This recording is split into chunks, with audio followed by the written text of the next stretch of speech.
O sea, hay que entenderlo.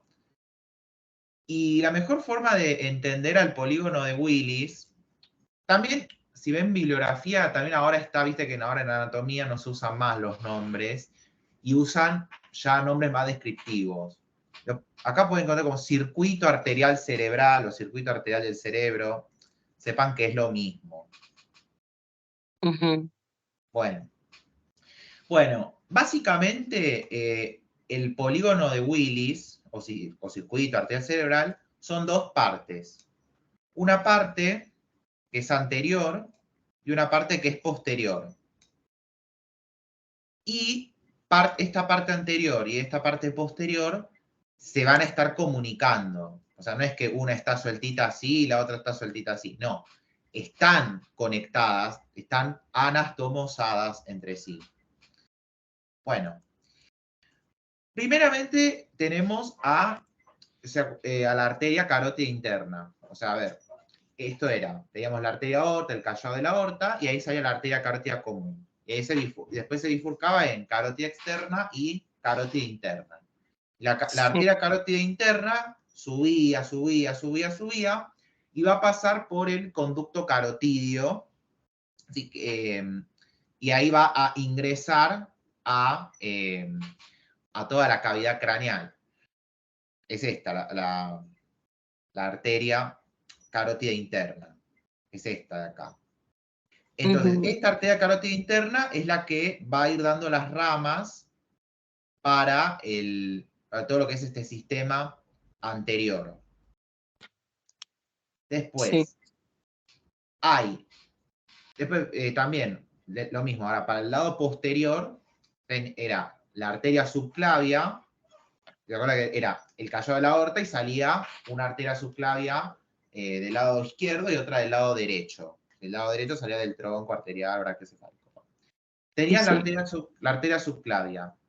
Las ramas de la subclavia tenías el tronco tirocervical, que eso lo veíamos que daba las ramas para la arteria tiroide inferior y demás. La arteria torácica interna, que era para irrigar pectoral mayor y glándula mamaria. Y después otra eran las arterias vertebrales. Las arterias vertebrales, a ver si tengo, no está. Las arterias vertebrales, ¿se acuerdan que cuando veíamos, por ejemplo, columna, teníamos, por ejemplo, esto lo decía muy bien Aurora, viste que teníamos las vértebras cervicales que eran una cosa así, más o menos, que eran una cosa Sí. así, que eran los Una cosa. forámenes, claro, estos forámenes, así, eran las 7 vértebras cervicales, los forámenes transversos. Y por estos forámenes iban a pasar estas arterias vertebrales, que viene una izquierda o la otra derecha, que son ramas de esas dos arterias subclavias. Van para acá. Ahora, estas arterias vertebrales, entonces van hacia superior, entran por el foramen magno, se unen, mira, estas son las arterias vertebrales, una para acá, la otra para acá, se unen y forman esta arteria que es la arteria basilar, o Sí. tronco basilar.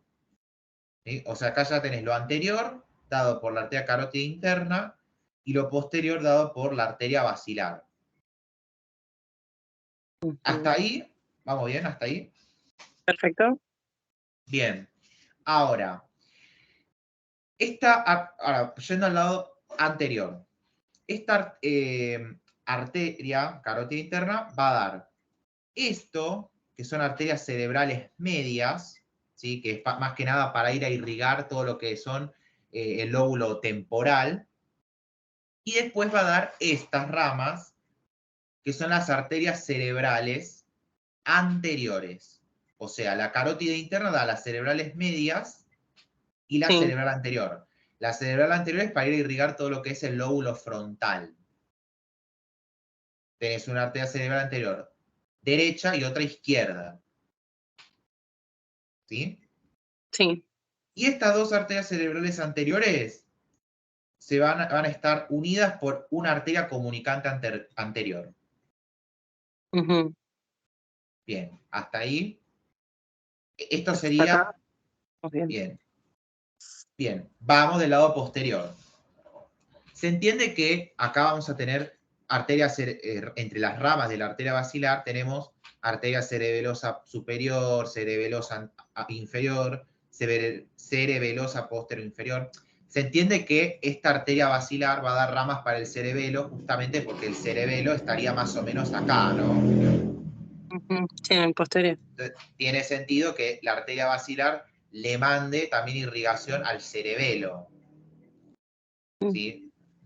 No tiene sentido que la carótida le mande al cerebelo si la carótida está más o menos por acá y el cerebelo está acá. Entonces, la arteria basilar, al mismo tiempo que le va a dar ramas al cerebelo, después la arteria basilar se va a bifurcar en dos arterias cerebrales posteriores, una acá y la otra acá. ¿Sí? O sea, la carótida interna te dio las cerebrales anteriores y las cerebrales medias. Y la arteria basilar te dio las arterias cerebrales posteriores que estaban a hacer para irrigar al lóbulo occipital, que está acá. El lóbulo occipital sería a esta altura. ¿Esas van las células posteriores? Estaban hacia posterior, las cerebrales posteriores, derecha e izquierda, van a irrigar los lóbulos occipitales. Ok.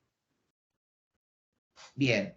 Y después, como ya dije, las dos, o sea, el sistema anterior y el sistema posterior, se tienen que comunicar, porque es toda una anastomosis grande. Y acá para eso van a estar las arterias comunicantes posteriores. Y así, entre esta parte, ¿sí?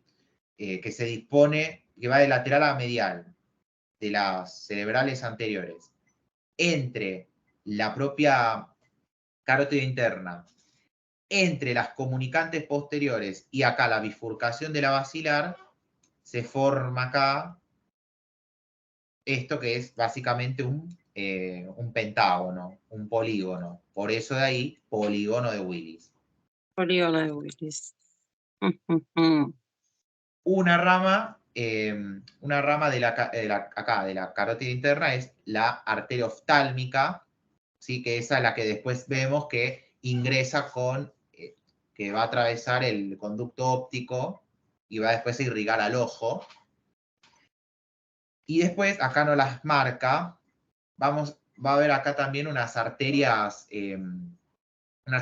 talámicas para irrigar al tálamo, y otras sí que van a ser arterias hipoficiarias, que son las que después van a ingresar, y arterias hipotalámicas también, que después van a ingresar al hipotálamo y van a después a pasar a formar todo ese sistema aporte hipoficiario. ¿Se acuerdan que era todo ese eje hipotálamo hipoficiario, que había un montón de capilares, todo así como una red, una cosa así, más o menos?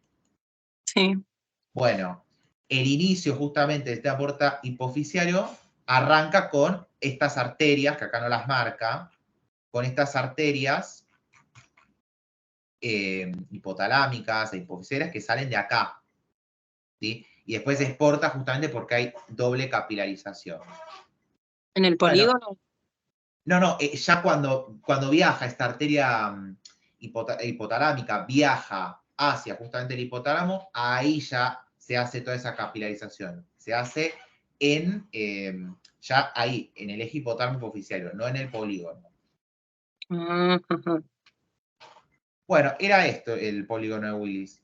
Un sistema anterior que viene con ramas de la arteria carótida interna, un sistema posterior que va a venir de ramas de la arteria basilar.